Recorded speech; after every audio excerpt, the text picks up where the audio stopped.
Dr. Vasu, good afternoon. Thank you so much for your submission. It was concise and I thought very helpful, very effective at some places, in fact, most places. What I will do is I will go through your submission, and at certain points, at certain junctures, I will stop and ask some questions about them. Sure. Okay. Thank you. On the first page of your submission, you frame the issue quite effectively by saying that the challenge stems from, and the challenge of deliberate online falsehood stems from both the velocity, intensity, and extensity of information. Information today moves far more rapidly, comes at a greater volume, and reaches more people than ever before. Yes. Confronted with this torrent of unrelenting information, individuals can inadvertently believe and sometimes act on incorrect information, a condition of modern society ripe for manipulation by those seeking to destabilize society. Yes. And thereafter you go on to describe that there are two truth conditions that underpin your paper. The first being that there is no silver bullet that can shield society from deliberate online falsehoods, and secondly, that any response has to be multidimensional and comprehensive as well.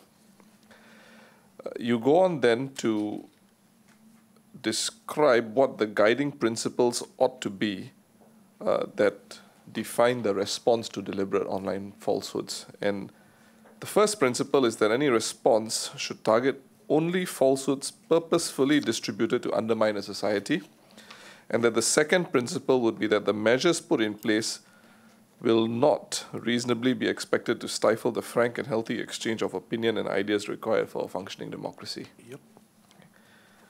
I move on to the second page of your submission, and here you deal with online falsehoods, and you identify 6 categories on the extent of the danger they pose to society, and you list them in descending order based on the threat they pose.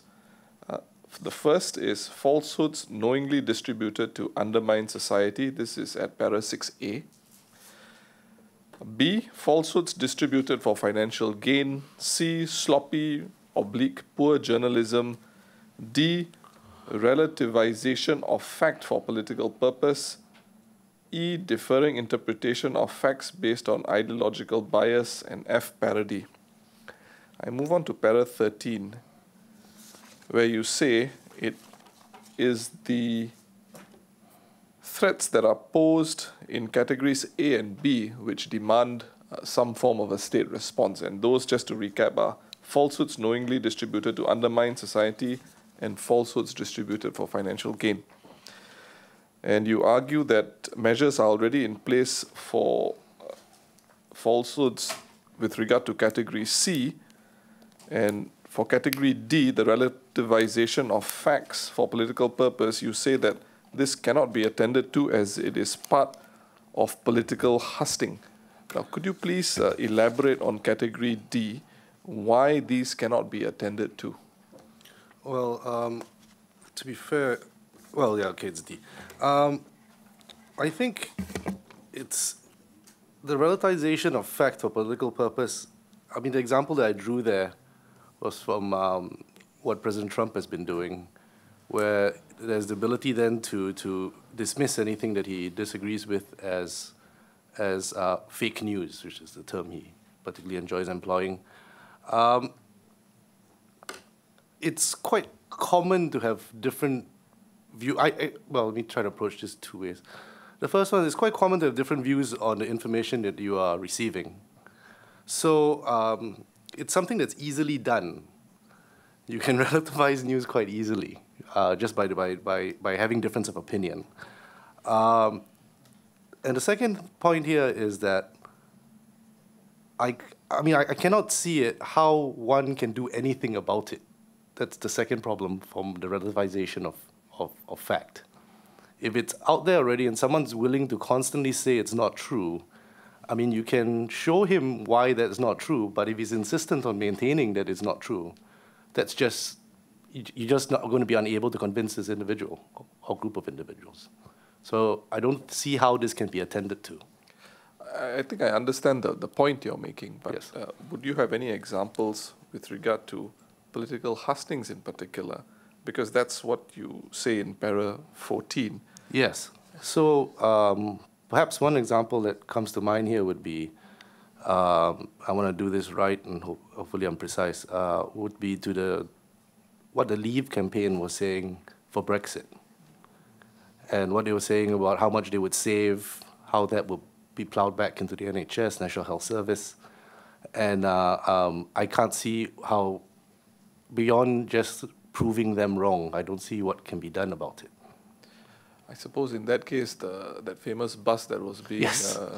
driven around, That's right. that was ostensibly, one could argue, part of a dedicated campaign of falsehoods. Yes, I would So agree. in that particular case, that really didn't present the information as it ought to have been presented. But I think you make your point in that regard, how in the environment of political hustings, you can have those facts which are bandied about, which would have, short of being rebutted, Yes. may have already been internalized by a sizable number of people. Yes. It's the same way, I mean, if I were to add to that, that's why it's quite interesting when you watch American elections. So after a particular debate, for example, say between two presidential candidates, the next news item would be the fact checker, right? What was said was whether it's true, whether it's not. So you can see how, we're in agreement. We're in agreement. You then go on in paragraph 14 to describe category E and F falsehoods, and you argue that this is part and parcel of the fourth estate. By fourth estate, I take it to mean that this refers to the journalistic profession. Yes. And you then restate your point that it is category A and B which is most threatening to a polity on the spectrum. And this is because there's a malicious intent in stoking their creation. And as such, later on, you would recommend that certain dedicated legislative action be taken to address these two particular Yes. problems. I move on to the second principle, and this is from paragraph 18 to 20, where you say, and this is the countervailing principle, the balance. Yes. Where you say, with no one in possession of absolute truth, responsible open discussion and the free exchange of information and ideas are key to a healthy democracy. Hence, what we require is for the flow of information through the guarding of free speech to be protected. This point is, of course, not novel. You go on at para 19 to say, the danger of subjecting information to the vetting of a selected few tasked with deciding whether it is true or false cannot be overstated. And in paragraph 20, as such, the second principle guiding the selection of deliberate online falsehoods should be responses selected will not reasonably be expected to stifle the frank and healthy exchange of opinion and ideas required for a functioning democracy, unquote. Is that correct? That is correct. Your recommendations, there are 5 recommendations you make vis-a-vis the 2 principles that, in your opinion, should guide the committee's deliberations. And they are, number 1, I beg your pardon, paragraph 22 at A, government legislation to make the spreading of falsehoods illegal. B, self-regulation on disinformation by social media platforms. C, the debunking of falsehoods. D, reducing the financial incentive for the creation of falsehoods. And E, instilling critical thinking and media literacy within the polity. Yes. Insofar as category A is concerned, you make an important point. You say laws frequently fail to keep pace with technological development and are often easy to implement. And I found this interesting. In addition, it is difficult to anticipate second and third order effects after their employment, and they can also be challenging to alter. And this, I suppose, comes up squarely with the point that when there is an obvious, deliberate online falsehood out there, while a government may have the option of requiring, through legislation, platforms such as a social media entity to take down that falsehood, it still has to exercise some judgment whether it wants to exercise that power, because there could be the backfire effect, the Streisand effect. So it's actually not so straightforward just to order a social media company to take down something. There could be other ramifications. Is that the point that you're seeking to That's make? the point I'm trying to make here, yeah, most certainly. I mean, to add on to that as well, I don't see how a takedown is possible. The internet never forgets, and it will just move on to a different platform, and it will continually be distributed. So there's a practical element to it. And to give more, perhaps there's too much brevity in my writing here. To give more of a sense also what I mean by second and third order effects would be what if takedowns happen often. Just giving you a scenario here, then there's a possibility, as related to what Professor Tan just said, what effect that will have on just the general discussion people have in the open about the polity and about the situation with the polity. So there are two possibilities here. Possibility number one would be that people are fearful about speaking, about voicing their opinion, so you're actually stifling then discussion, which is required for a healthy democracy. So they're keeping it, they're internalizing it, they're not saying it, and they're not discussing it with their citizens, fellow citizens. And the second outcome, which was raised by the two representatives from Mothership. I apologize, I can't remember their names. And one of them had a great term. He said, we might, in our zeal to ensure a well-functioning marketplace of ideas, we might end up then with the black market of ideas. So we're getting these conversations being pushed to other corners where they cannot be debunked, they cannot be challenged, and that's another worrisome possibility.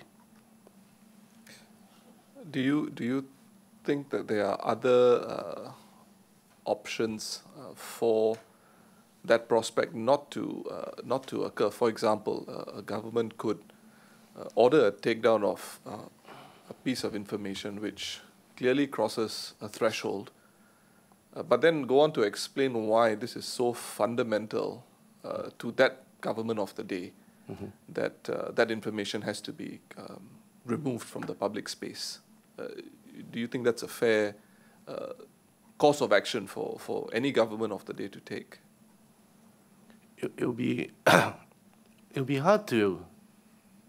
I think what would give the attempt to explain why something has been taken down more convincing, ironically, is to keep it up. Because if you remove something and then you say, I've removed this for the following reasons, then an individual can't make up his own mind whether your reasons are good or not. So, I mean, what I would argue here in this case is that there's a need to engage with it rather than take it down. And that, I mean, that's a judgment call that has been made on game day. Yeah. Yes, I understand. Thank you. I move on to the second recommendation, which is self-regulation, and you caveat this actually.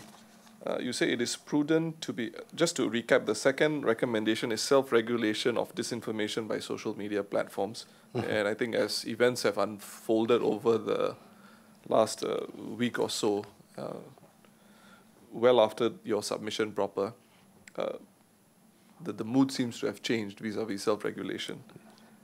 But you still, you still exhibit a lot of foresight here. You say, for category B, it is prudent to be cautious on how much the regulation of information should be left in the hands of private enterprise.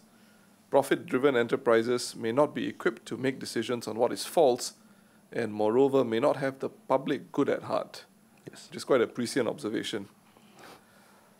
You then move on to paragraph 24, and you say, for categories C to E, none offer a silver bullet solution. They require different lengths of time to have a positive impact. For example, finding a manner in which to reduce the financial incentives for the creation of falsehoods will result in an almost immediate reduction in its creation, but the instilling of critical thinking and media literacy within the polity will take time before the rewards are attained. Yes. And you say others have to work in unison. The debunking of falsehoods will only find full traction with a significant proportion of society when critical thinking and media literacy are instilled. Now, the way that last part has been framed, and I'm not meaning to be provocative here, are you suggesting that we still have some way to go with regard to the instilling of critical thinking and media literacy in a sufficiently large proportion of our society? I have no empirical evidence for this, so I mean, nothing I say right now passed any form of academic test here. So I should stress that. But I think the fact that misinformation does circulate indicates then that we haven't reached a point where we can sit back confidently and say, you know, we are satisfied with the current level of media literacy and critical thinking. And also, what I meant by how these two work in unison is that I think currently very few people go to websites that fact check when they find a piece of information that they're worried whether they should believe or not. It's not a natural instinct right now shared by the majority of the population, right? And so that's where this critical thinking and media literacy works together with the debunking, because so it becomes almost second nature that you fact check effectively. Yeah. Do you think there's a role for an I wouldn't call it an institution at this point, an entity to perform the role of some fact-checking organizations that have performed such a role elsewhere in the world? Yes. Do you think there's a role for that, and do you think that's healthy for our society? I don't see how it will be harmful, so I can only say it will either remain a steady state or will be helpful, yes. Thank you, Dr. Vasu. I have no you. further questions. Thank you.